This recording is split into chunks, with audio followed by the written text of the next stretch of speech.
Order. Point of order, Mr Speaker. Point of order, the Honourable Pete So Hodgson. the Prime Minister has obviously been called recently from the Chamber on urgent public business, and accordingly I seek leave for this question to be deferred until tomorrow. Leave is sought for this question to be deferred until tomorrow. Is there any objection? There is objection. The Honourable Pete Hodgson. Order. Mr Speaker, my question is to the Prime Minister. Order. Now look, I say to honourable members, I've been unhappy about the unruliness in the House today. I don't like intruding too much, but it is getting very untidy. I'd like the House to show a little more respect, the members show a little more respect to this place during this last part of question time. The Honourable Pete Hodgson. Mr Speaker, my question is to the Prime Minister and reads, during Cabinet or Cabinet Committee consideration of the policy and legislation concerning Environment Canterbury, did his Minister for the Environment declare any conflict of interest regarding his family? If so, what did he declare? The Honourable Bill English on behalf of the Prime Minister. Mr Speaker, I'm satisfied, on behalf of the Prime Minister, I'm satisfied ministers are aware of the guidance in the Cabinet Manual about conflicts of interest, and I would expect them to declare an interest in an issue where a conflict actually exists. No ministers declared a conflict during Cabinet or Cabinet Committee consideration of the legislation concerning Environment Canterbury. The Honourable Pete Hodgson.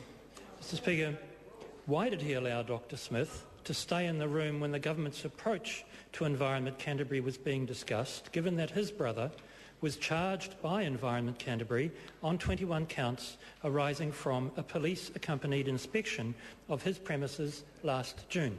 The Honourable Bill English. Mr Speaker, as I understand it, the facts of the matter are that the government was making decisions around Environment Canterbury, reform of Environment Canterbury related to governance, performance and water management, and nothing to do with the conduct of the Council's day-to-day regulatory and enforcement responsibilities. So there was no possibility that Dr Smith or his brother could derive any kind of personal interest from decisions or actions taken by the government. The Honourable Pete Hodgson.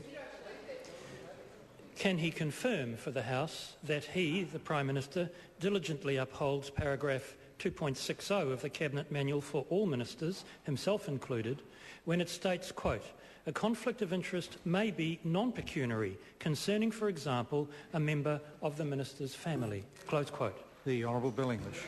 Yes, Mr Speaker, absolutely yes. The Honourable Pete Hodgson. Does the Prime Minister believe that he takes the same degree of care over conflict of interest issues as earlier National Party Prime Ministers, such as Prime Minister Bolger or Prime Minister Shipley? The Honourable Bill English. Well, Mr Speaker, the Prime Minister ensures that the ministers are familiar with the Cabinet Manual. As the Minister will know from his own experience, declaration of conflicts are a matter for ministers to raise. These matters are regularly raised with the Cabinet Office, often because ministers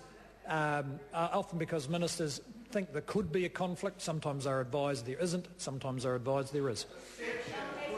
Point of order, the Honourable Trevor Mallard. Mr Speaker, that was a relatively simple question which related to the comparison of the practice of the past and the present, previous National Prime Ministers, and whether the same degree of care, I think was the words used, was taken by this Prime Minister as those, and that was the core of the question which was not addressed. Order. I think any reasonable person listening would allow that the Minister answered it in a way that made sense to him as a Minister. I mean, maybe that a Minister has not made such direct comparisons, and so the Minister responded in a way that how this Prime Minister sees the Cabinet Manual and the requirements of it, which seemed to me to be a reasonable answer to the question. The Honourable Pete Hodgson. Speaker, why, as reported in a 2001 edition of North and South, is Dr Smith on record as saying he had to step aside if a project in his area of responsibility involved one of his brothers, citing back then the Otira Viaduct as an example. But in this government, the same minister's rather obvious conflicts of interests go unaddressed. The Honourable Bill English. Well, Mr Speaker, Dr Smith's, the way that Dr Smith has handled conflicts over a number of years has been very thorough, because he has a number of siblings involved in projects that on which government policy may have some impact. In this case, where the member is trying to smear the minister and the government's process, as he usually does. In this case, there was no impact of government decisions on what was a regulatory process. Question number 11, David Bennett. Mr. Speaker,